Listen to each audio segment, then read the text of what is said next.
जय हिंद, नमस्कार दोस्तों। मैं सुनील राव स्वागत करता हूं आपके अपने YouTube channel A to Z forum में। दोस्तों आज की इस वीडियो में हम बात करने वाले हैं आरआरबी टेक्नीशियन भर्ती 2024 के बारे में। तो भाई बच्चे ना हर बार हर रोज किसी न किसी वीडियो के ऊपर कमेंट बॉक्स में लिखते रहते हैं कि सर टेक्नीशियन का रिजल्ट कब तक आएगा, टेक्नीशियन का क्या कुछ होगा, कब तक रिजल्ट आएगा, कब तक हमारा डॉक्यूमेंटेशन होगा, कब तक मेडिकल होगा। ये सब चीजें दोस्तों आपको वीडियो के अंदर बताने वाला हूं और आपकी ज्वाइनिंग तक इस वीडियो के अंदर बताऊंगा कि सब कुछ होने के बाद में आपकी ज्वाइनिंग तक है वो आपको कब तक दे सकते हैं, क्योंकि इस ज्वाइनिंग से पहले आपका फाइनल रिजल्ट आएगा। ठीक है, तो पूरा प्रोसेस क्या है? पूरा प्रोसेस था आपका सीबीटी। ठीक है, सीबीटी था, उसके सीबीटी के बाद में आपका क्या होगा, रिजल्ट तो आता है, आपको पता है रिजल्ट आता है। उसके बाद में होगा आपका डीवी। डीवी और मेडिकल दोस्तों एक साथ में हो जाता है। ठीक है, अभी तक जो अपडेट है कि डीवी और मेडिकल एक साथ में कंडक्ट हो जाता है। इसके बाद में जो आपका नेक्स्ट प्रोसेस रहता है नहीं, आपका ज्वाइनिंग रहता है। ठीक है, ज्वाइनिंग रहता है। अब इसी बीच दोस्तों आपके दो रिजल्ट भी आते हैं। एक तो आपका सीबीटी के अंदर आता है, सीबीटी 1 होने के बाद में रिजल्ट आता है। सीबीटी 1 नहीं होता है भाई, इसके अंदर 2 नहीं होता है। ठीक है, उसके बाद में एक आपका फाइनल रिजल्ट आता है। ठीक है, तो ये आपका प्रोसेस है 1 2 3 4 5 6। तो ये 6 स्टेप होने के बाद में आपकी फाइनल ज्वाइनिंग तक आपको दी जाती है। ठीक है, उसके बाद में आगे का प्रोसेस वो आपको सिलेक्शन देने के बाद में आगे की जो इनकी रणनीति है वो अपने आप ये कर लेते हैं। ठीक है, अब दोस्तों फाइनली हम बात कर लेते हैं कि हमारा रिजल्ट कब तक आएगा, डॉक्यूमेंटेशन कब तक हो सकता है, मेडिकल, क्योंकि ये चीजें आपकी एक दिन में होने वाली है। ये दो चीजें आपकी एक दिन में होने वाली है। ये तो इनकी डेट क्या है, कब तक ये हमारा कंप्लीट हो सकता है। और दोस्तों मैंने ऑलरेडी आपका मेडिकल के ऊपर वीडियो डाल दिया कि अगर आपका मेडिकल कोई पॉइंट वीक है तो उसको सही करवा लीजिए। कौन सा पॉइंट वीक है वो आपको मैंने ऑलरेडी उस वीडियो के अंदर बता रखा, तो उस वीडियो का लिंक मैं आपको डिस्क्रिप्शन के अंदर दे दूंगा कि मेडिकल के अंदर आपका क्या कुछ किया जाता है, कैसे कैसे, क्योंकि पोस्ट के हिसाब से आपका मेडिकल होता है इसके अंदर। ठीक है, पोस्टों के हिसाब से आपका मेडिकल स्टैंडर्ड भी दिया जाता है और उस हिसाब से आपका मेडिकल चेकअप भी होता है। ठीक है, अब दोस्तों हम बात कर लेते हैं जो आपका रिजल्ट आएगा। अभी जो आपका रिजल्ट आने वाला वो आपका कब तक दिया जाएगा, इसके साथ ही दोस्तों आपको मैं जैसे क्लियर करूं, वीडियो को लाइक कर देना। ठीक है दोस्तों, थोड़ा सा इधर लिखते हैं भाई। ठीक है, इसको पूरे को रब कर देते हैं हम, ताकि यहाँ पे पूरा अच्छे तरीके से क्लियर लिख सकें। ठीक है, थोड़ा टाइम लगता है भाई, क्योंकि व्हाइट बोर्ड अभी डिजिटल बोर्ड तो है नहीं है, इसके ऊपर रब करना पड़ता है बार बार में। ठीक है, तो सबसे पहले भाई एक चीज देखिए कि आरपीएफ था आपका, आरपीएफ एसआई की भर्ती थी। उसके बाद में आपकी रेलवे जेई की भर्ती थी, एएलपी की भर्ती थी। इसके बाद में आपकी टेक्नीशियन की भर्ती है। ठीक है, टेक्नीशियन की है।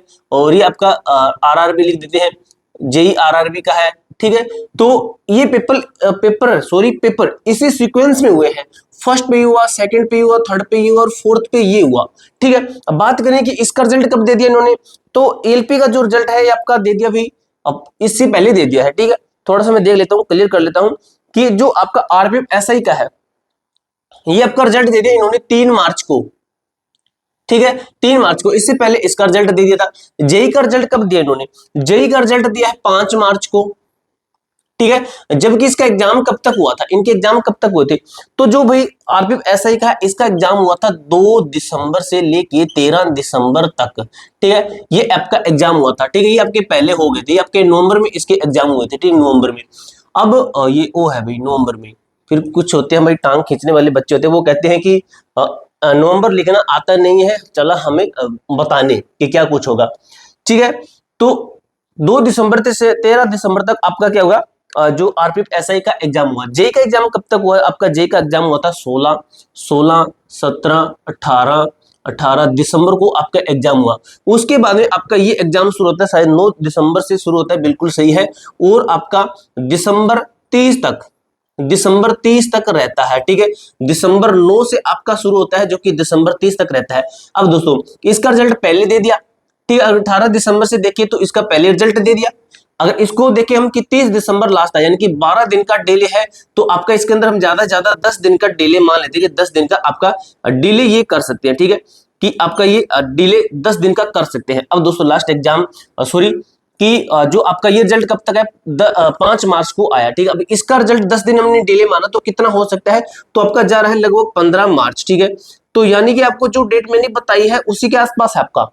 मैंने आपको क्या बताया था कि नेक्स्ट वीक में आपका जो रिजल्ट है आपको दे देंगे, यानी कि आगे आने वाला वीक है इसके अंदर।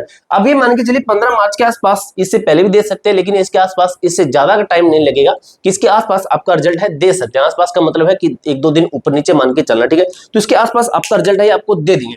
अब दोस्तों बात करते हैं एक्सपेक्ट कीजिए कि आपका जो रिजल्ट है इन्होंने दे दिया कि 15 मार्च को मान लेते कि आपका रिजल्ट ये दे देते हैं। ठीक है, हमने मान लिया कि 15 मार्च को आपका आ गया रिजल्ट। ठीक है, अब दोस्तों मार्च में तो आपका मेडिकल हो नहीं सकता। ठीक है, मेडिकल और डीवी डॉक्यूमेंट वेरिफिकेशन प्लस में मेडिकल, प्लस में जो मेडिकल है ये आपका एक साथ होगा, एक साथ होगा।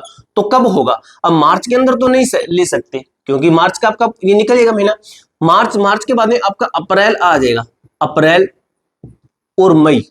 ठीक है, ये 2 महीने आपके आगे हैं। तो दोस्तों आपका एक्सपेक्टेड है कि एंड अप्रैल या फिर फर्स्ट मई 1 मई की बात नहीं कर रहा, फर्स्ट स्टार्टिंग मई कह रहा हूं मैं, स्टार्टिंग मई में। ठीक है, अब स्टार्टिंग मई में या फिर एंड आपका अप्रैल में, लगभग चांसेस आपके ये रहेंगे कि मई के अंदर, स्टार्टिंग के अंदर ही आपका डॉक्यूमेंटेशन करवाए और मेडिकल करवाए।